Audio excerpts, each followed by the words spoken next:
आशा की किरण। 32 વર્ષ પહેલા આપણી મુંબઈમાં કથા હતી, એની ઘેર ઉતારો હતો. તમને આશ્ચર્ય થશે, એ વખતે 1000 કરોડના માલિક કહેવાતા બાપા. કેટલા વર્ષ પહેલા? 32 વર્ષ પહેલા. સૌરાષ્ટ્રનો કિંગ. અત્યારે તો ઘણા બધા મોટા રૂપિયાવાળા થઈ ગયા, પણ ત્યારે સૌરાષ્ટ્ર નામ જ બાબુભાઈ કાઠિયાવાડી એટલે પડ્યું. સમજાણું? નામ જ બાબુભાઈ કાઠિયાવાડી એટલે પડ્યું. કાઠિયાવાડનો રાજા કહેવાતા, એટલી અમીરાઈ. પણ તેમ છતાં 6 વાગે તો ઘર છોડી દીધું હોય ધંધા માટે. સવારમાં 6 વાગે નીકળી જાય, સીધા ભુવનેશ્વર મંદિર, અને ત્યાં મંદિરે દર્શન કરીને સીધા 7 વાગે, 7:30, 7, સવા 7 ત્યાં તો પોતાની ઓફિસ સંભાળી લીધી હોય. ત્યારે એ બાપ સફળ થાય. 8 વાગ્યા સુધી ગોદડું આઘું ન કરે ને હું તેની કામ છે કઈ? ત્યારે છોકરા સાંભળો છો તમે? એલા વાંચવું ને આલ આવે અને 80% લાવે, આવતા છે કોઈ દાડો. અને એવી દયા કરો કે નવરા બેઠા છે સિંહાસનમાં.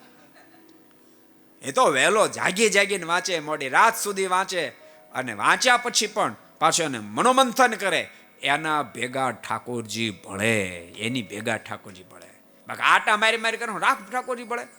ઠાકોરજી ભળવાનું મન થાય તો આનેથી છટાર્યો, કારણ કે આની ભેગો ભળીશ તો બધા આટા મારવા મળશે, કોઈ નહીં વાંચે.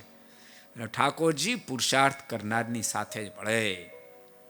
માટે અહીંયા બેસી સાંભળાને કહું છું, ઘરે બેસી સાંભળાને કહું છું, કોઈ પણ માર્ગમાં જેને સફળતા પ્રાપ્ત કરી હોય, મહારાજે બહુ અદ્ભુત વાત મધ્યના 12માં લખી.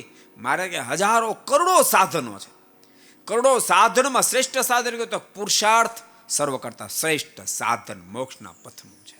મહારાજ પોતે બોલ્યા છે. બોલો, કરોડો સાધનોમાં એક પુરુષાર્થ, એક મહેનત વિના કશું જ મળતું નથી. માટે કોઈના આશીર્વાદને આશાય ન રહેવું. સાંભળ્યું? લાગી જવું મહેનત કરવા. અને ભૂલતાની આશીર્વાદ માગવાની ચીજ નથી, એ તો બાપ અંતરની હૃદયની ઉર્મી છે. તમે લાગી જશો ને તો ઓટોમેટિક આશીર્વાદ પ્રાપ્ત થઈ જશો, ઓટોમેટિક આશીર્વાદના પાત્ર થઈ જશો. માટે બધા વિદ્યાર્થીઓને ખાસ કહું છું, ખૂબ મહેનત કરજો, ખૂબ દાખલો કરજો. લક્ષ્ય હોવો જોઈએ કે આ ફેરી મારે આટલા પર્સન્ટેજ તો લાવવા જ, આટલે તો પહોંચવું જ. અને લક્ષ્યની સાથે તમે ચાલો ને ત્યારે તમને વાંચવાનું મન થાય, કાંઈક કાર્ય કરવાનું મન થાય, એને તો તાટા મારવાનું જ મન થાય.